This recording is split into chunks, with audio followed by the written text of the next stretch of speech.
Hey guys, welcome back to the channel. Today we're going to be looking at Season 3 of Heroes. So in this season, the characters have to prevent a future where superhuman abilities become available to the public. So it's debatable whether or not this season was an improvement over Season 2. In my opinion, it definitely is, but that isn't saying much. And it's really a shame because, much like Season 2, Season 3 had a lot of interesting ideas that weren't fully realized, and I think that's what led to its downfall. But even though I don't like Season 3 all that much, I admire the fact that upon watching it, you can tell that the writers were trying to redeem themselves after the train wreck that was Season 2. So let's get into it.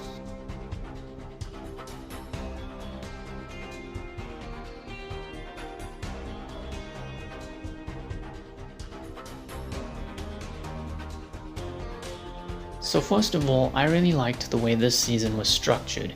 It was split into two distinct volumes.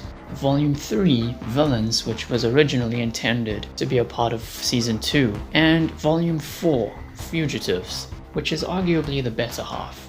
And some of the character arcs were also interesting in this season. Again, most of them are just meh. For instance, we got to see alternate versions of Peter and Claire from the future, and I also liked what led to them becoming involved in the main story. I also liked what they did with Hiro and Ando this season.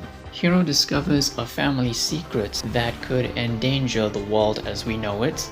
At one point he has the mind of a 10-year-old, and then at another point he has to travel 16 years back in time. I also liked what they did with Nathan this season. As a New York lawyer turned senator, he makes some decisions that seemed out of character for a lot of people, but I like the way that he kind of redeems himself towards the end.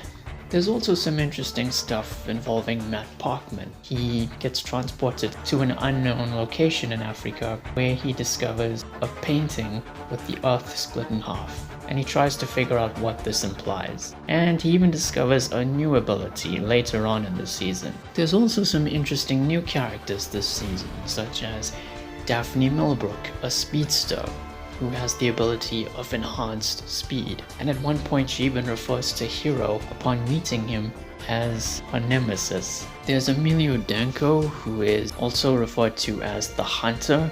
He is tasked with hunting down and capturing several fugitives in the second half of the season. There's Eric Doyle, who is an expert in puppet mastery.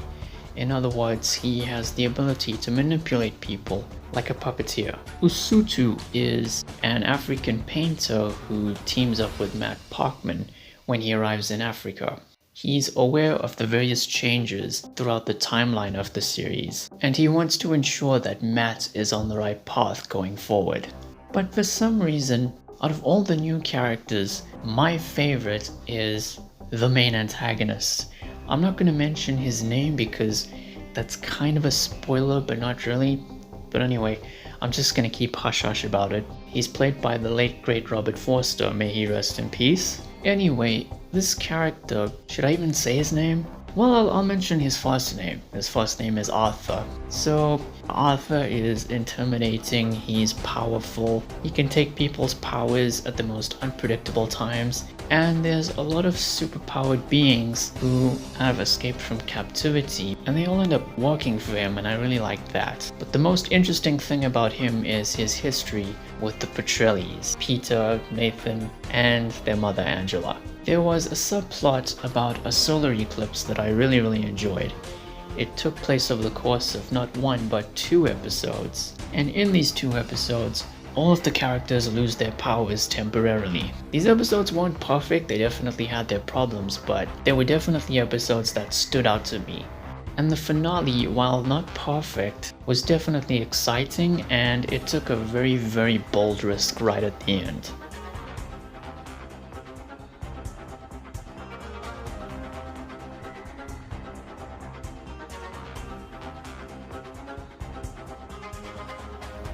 Now this season has its fair share of issues. Firstly, it recycles a lot of familiar plot points again. You know, there's a future that needs to be prevented, there's time travel involved, Characters discover their powers are being transferred from one character to another, and stuff like that.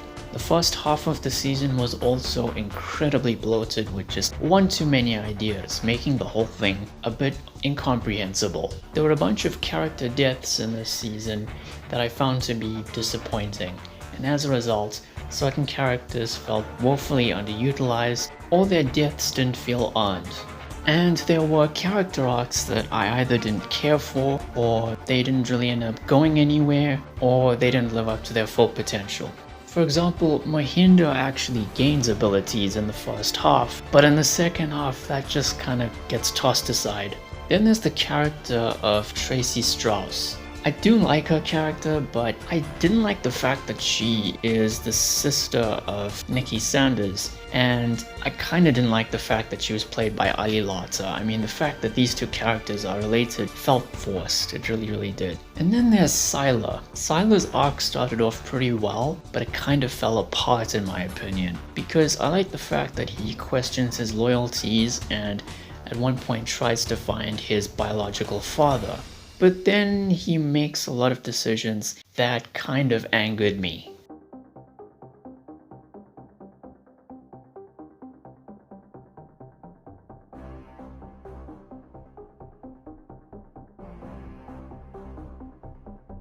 So yeah, those were my thoughts on Season 3 of Heroes.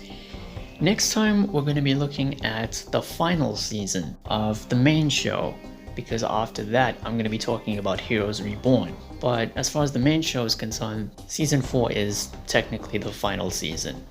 So thank you all for watching. Please be sure to like the video, share it and subscribe, hit the notification icon.